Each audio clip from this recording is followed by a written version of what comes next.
Good morning at 8 and welcome to your Monday morning English lesson. I hope you're all doing well at home.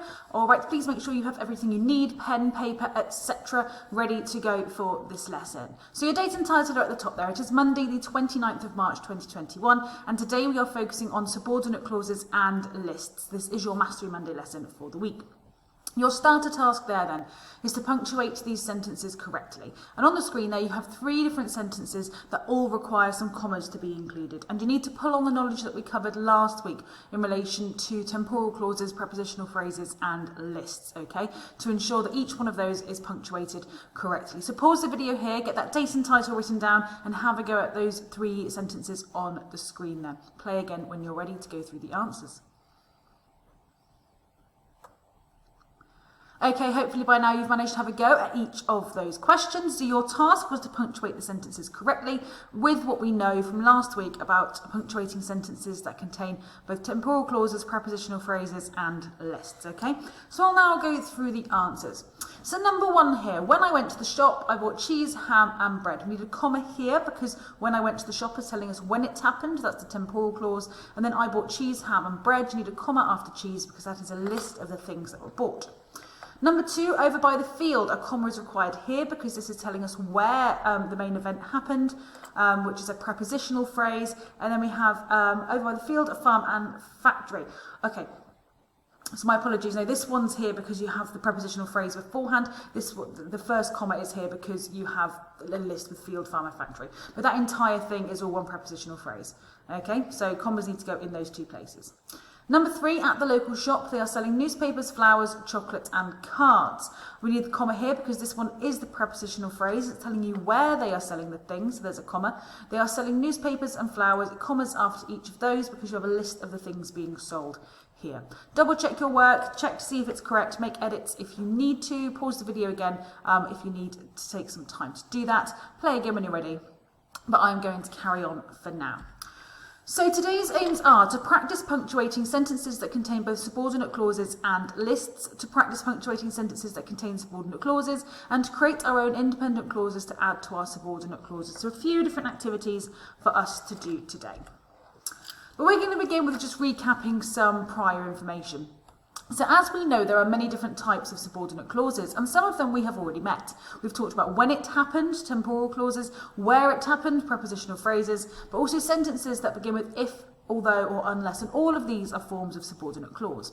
And each of these has a technical name. And don't forget, the name for when it happened is the temporal clause. I always think about it as in temporal equals time, temporary, and remember, temporal clauses are about when something happened. So your first task here, you've been given 3 sentences on the screen there. All right, all of them are independent clauses by themselves. But your task is to add temporal clauses to the independent clauses given below and make sure to punctuate them correctly. So you need to add a clause to each of these examples that explains when the thing happened. Okay, you can either add them at the start and just make sure you include a comma after it, or you can put them at the end. It's entirely up to you. But that is your task for now. So please pause the video here, complete that task, and then play again when you are ready. Okay, hopefully by now you've managed to have a go at this task, which was to add temporal clauses to the independent clauses given below, making sure to punctuate them correctly. So I've just done a few example ones to see what your sentences might have looked like, but again, you could have created your own, absolutely. But here are some of my examples. So remember, temporal clauses, we're talking about when something happened. So number 1, I've put last Saturday, comma, Damien played rugby. And number 2, last year, comma, Simone won the gymnastics competition. Number 3, when on holiday, Matthew dove into the sparkling blue pool. Those are just my examples though, all right? You will have done your own thing and that's absolutely fine. Just make sure you have punctuated them correctly, especially if your temporal clause is at the start of the sentence. If you need to pause the video for any reason to double check your work, feel free to do so, but I am going to carry on to the next task. So far we have learned how to punctuate lists in prepositional phrases and in temporal clauses that we did last week.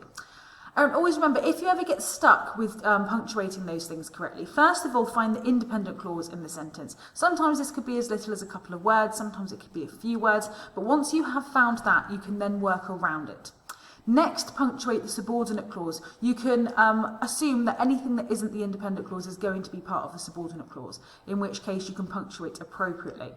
And then finally punctuate the list. So independent clause, subordinate clause, and then the list. And just some reminders here. An independent clause is a group of words that contains a subject and a main verb, and often an object. It makes sense on its own. So you'll be looking for the part of the sentence that makes sense entirely on its own. Whereas a subordinate clause adds extra information to an independent clause. It does not make sense on its own, and that's another helpful tip to help you identify them. So you have this example at the bottom. In the barn, in the field, and at the water trough, all the animals were working hard. All the animals were working hard is our independent clause because that makes sense on its own. It contains a subject and a main verb. But then you've got in the barn, in the field, and at the water trough. All right, that's all prepositional phrase information. You have it as a list as well. So it is the subordinate clause. It has a comma after it because it comes at the beginning, along with a comma in the middle to signify the fact it is a list. So your next task here then is to punctuate the sentences below correctly. You have a variety of sentences there that contain a variety of different types of subordinate clause. So sometimes it could be prepositional, sometimes it could be temporal, other times it might just be a subordinate clause.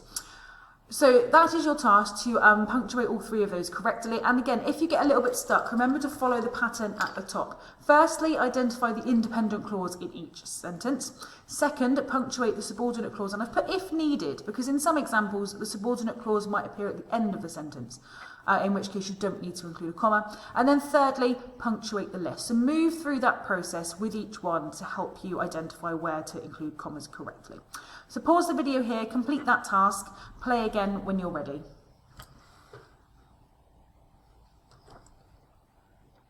Okay, hopefully by now you've managed to have a go at that task. If you haven't, make sure you pause the video and complete it, but I am now going to go through the answers.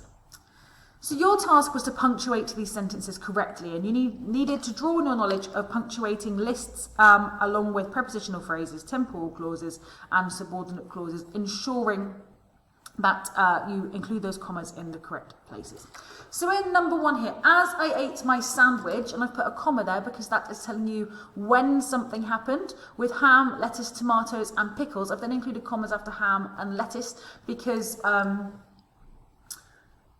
that's the list you have there, but I've also included a comma after pickles here. So if I read it aloud, as I ate my sandwich with ham, lettuce, tomatoes and pickles, I noticed that the chef had left out the chicken. So I noticed that the chef had left out the chicken is the independent clause in this example, and I've included a comma here because this information you have in the middle with ham, lettuce, tomatoes and pickles is your subordinate clause. Okay, and because that comes before the independent clause, a comma is also required there. Number two, nearby, and put a comma there because this is telling you where the thing happened. That's the prepositional phrase. That is the subordinate clause. 3 llamas, comma, because it's a list, 4 goats, and an emu waited to be fed. Number 3, whenever Dylan, Bernard or Tristan stumbled, there needs to be a comma in here as well. Let me edit. There we are. So number 3, whenever Dylan, comma, Bernard or Tristan, so there's a comma there because it's a list, stumbled, and I've put a comma here because this entire part at the front is telling you when something happened. All right, a buzzer would sound is your independent clause there. Number 4, within the grounds, gardens or car park, it is forbidden to exercise dogs is your independent clause. So I can assume the rest of it is subordinate, so I put a comma here, but I also have the list within this first section, so I need the comma there after grounds. And then finally, if you leave the house, car or garage, remember to lock the doors. Remember to lock the doors is your independent clause, okay, which means I can assume all the information before it is subordinate, so I put the comma there, but I also have the list in house, car or garage, so I need to include a comma there. Check my answers against yours, make any edits if you need to. So pause the video if you need to, but I am going to carry on now. Well done for completing that task. So, once again, just that reminder, we have learned about how to punctuate lists in prepositional phrases and in temporal clauses, and we're beginning to look at subordinate clauses in more detail. But here's just some examples of how these might look. So, remember, if the subordinate clause comes before the independent clause, you need to put a comma after it. It cannot be a sentence on its own. So in all these examples here, in the purple is your subordinate clause, and in the red is your independent clause. So if he washes the dishes, comma, Jim can watch TV. Although she felt sick, comma, Adija still went to the party. Unless I run every day, comma, I won't win the race. Okay, and you can clearly see the bits in red absolutely make sense by themselves, but if you were to just read the parts in purple by themselves, they wouldn't make sense on their own. But also we need to remember that if the subordinate clause comes after the independent clause, it does not need a comma. And once again, these examples here, the parts in red are the independent clauses, the parts in purple are the subordinate clauses. The purple parts for the subordinate clauses are adding additional information to our independent clause. It's telling us something we don't already know or something we can't already figure out from the independent clauses. So your next task here then, all right, you're just looking at punctuating the subordinate clauses if it's needed. So your task is to punctuate these sentences correctly. 5 sentences, and firstly you need to identify the independent clause, and then secondly punctuate the subordinate clause if needed. Again, if it comes at the end of the sentence, it does not need a comma. So pause the video, complete that task, play again when you're ready. Okay, hopefully by now you've managed to complete that task, so let's go through the answers. Remember, in these instances, we were just looking for subordinate clauses, okay? So you're going to identify the independent clause and then punctuate the subordinate clause if it was needed.